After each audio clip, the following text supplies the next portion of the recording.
and welcome to the Divorce Lab. We're a group of independent professionals working to help educate the public on various topics related to divorce.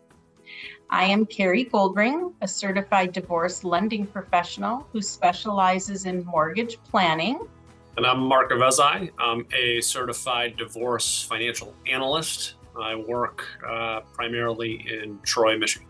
Hi, I'm Jim Chryssikos. I'm a family law attorney and mediator located in Troy, Michigan. So let's get started with today's show. Ben, let me ask you this. I do, I wouldn't say a lot, but I do a fair amount of ADR work, alternative dispute resolution. So mediation work. I'm a trained mediator and also collaborative divorce. And in a lot of those cases, people want to keep it amicable. People want to try to keep costs down. So I'm just curious, do you do much in the way of joint retainers, or are most of the cases that you're involved with, you're working with one side and so they hire an expert on the other side?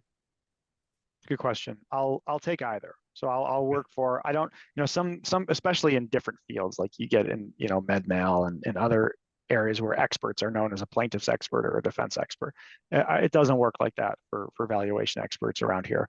I'll take a case working for husbands. I'll take a case working for wives, or if they want to hire me jointly, I will do that too. And I would say probably, I would guess 10 to 20% of my cases are working for both parties. What would you say the pros and cons are of doing a joint or a neutral valuation? So, obviously, one of the pros is you presumably would save some money instead of hiring two experts, but what do you think? Yeah, so I will, if my clients are interested in exploring a joint retention, I tell them the same thing, which is, as long as there are not material disagreements about facts, and as long as you're not trying to do a forensic investigation here, it'll probably work. By forensic investigation, you mean searching for hidden money or hidden assets, right? Exactly. Yeah. And the reason that I won't do it in that situation is that from a practical standpoint, you've got two clients. They have diametrically opposed goals.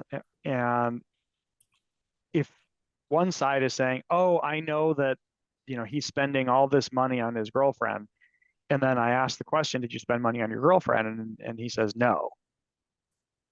Then, that puts me in a situation where I'm not the trier of fact. I don't get to take testimony. I don't get to decide who's lying and who's not. So I won't put myself in that situation.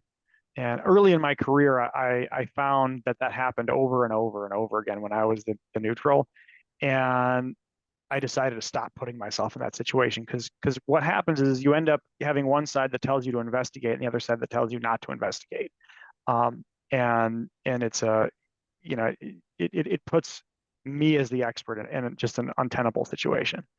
So as long as that's not the issue, I'm happy to do it. Another thing that I say is that, it can't be the spouse, the out spouse, the non-moneyed spouse.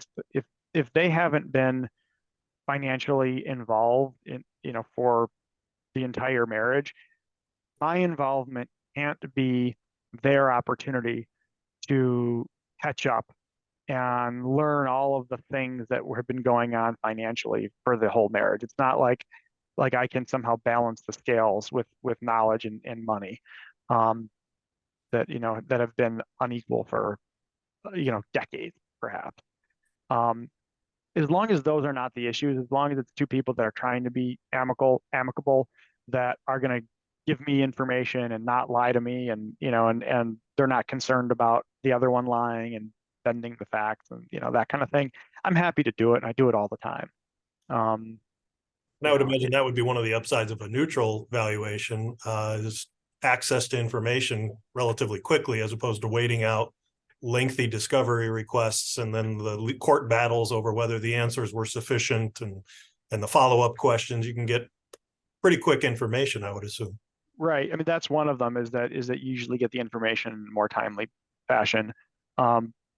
The other thing is that there's nobody for me to fight with in that situation. So, part of what can hold up a case is if one expert has an opinion that the value is here and another expert has an opinion that's here, and depending on the distance, the relative distance of those, sometimes if we're here and here and we can just go, okay, well, let's meet in the middle.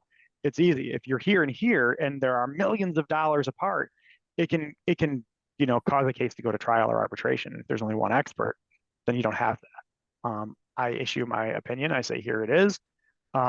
Anybody at that point can decide that they disagree with what I've done and get their own expert. But it's an uphill battle if you're trying to. You've agreed to hire a joint expert. You gave them what they asked for. They say that this is their opinion, but you don't like it, and so you try to go get somebody else. That somebody else is going to look more like a hired gun. And so as long as I do my job, generally what I have come up with is what controls. In my experiences, they're often being those second experts are hired very late in the process, aren't really being hired to do a new valuation. They're being hired just to poke holes in what you did when you were the neutral. Exactly. That doesn't come off very, very as helpful in resolving a case. You're 100% correct. Yeah. But Ben, when somebody is a small business owner and they are looking to potentially hire somebody on their own, or Jim's working with them and Jim's bringing somebody in and they want to feel comfortable in the expert that's being brought in, what would you say somebody should be looking for when bringing in a business valuator? What are the criteria or the licensing or the expertise that they should be looking for? So right off the bat, you want to make sure that they hold a valuation credential. That's like, if the bare minimum, you want them to be credentialed. They can have an ABV, which means accredited in business valuation. They can have a CVA, which means that they're certified and a certified valuation analyst. It could be, there are other ones out there. They could be an AM accredited, I can't remember what the M stands for. They could be an ASA, accredited senior appraiser. But that they have, number one, a credential. Okay, that's first of all. Second of all, you need to make sure that they actually do this for a living, because you can get a credential. You can spend a week in Florida and they'll give you all the answers to the test. And then you sit for the exam, you get it right. But you don't have to be somebody that actually does this for a living. So that's the second thing. That it's more important that they actually are a full-time business valuator, and that they also know the divorce sort of particulars of the divorce space. You wouldn't want to get somebody that does every job that they do is for goodwill impairment or is for estate and gift tax valuations, when the case is a divorce case. So you want somebody that number one is credentialed, number two is a full-time valuation expert, and number three understands the divorce case. So those are the three things that you really have to look for when you're hiring. There's a small group of us that do this in Michigan. You can probably name everybody, on your fingers and still have a couple of digits left over. But you want to make sure that you've got somebody that knows what they're doing and does it. And let me just add to that.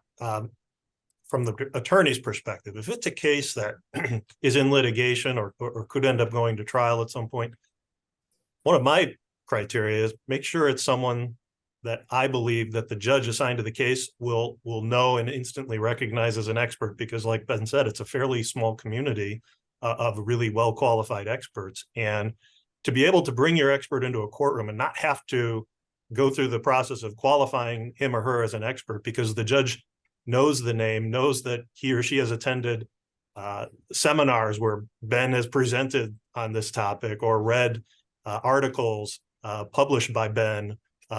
These are important things that you have instant credibility and recognition with the judges, and that's not to be underestimated.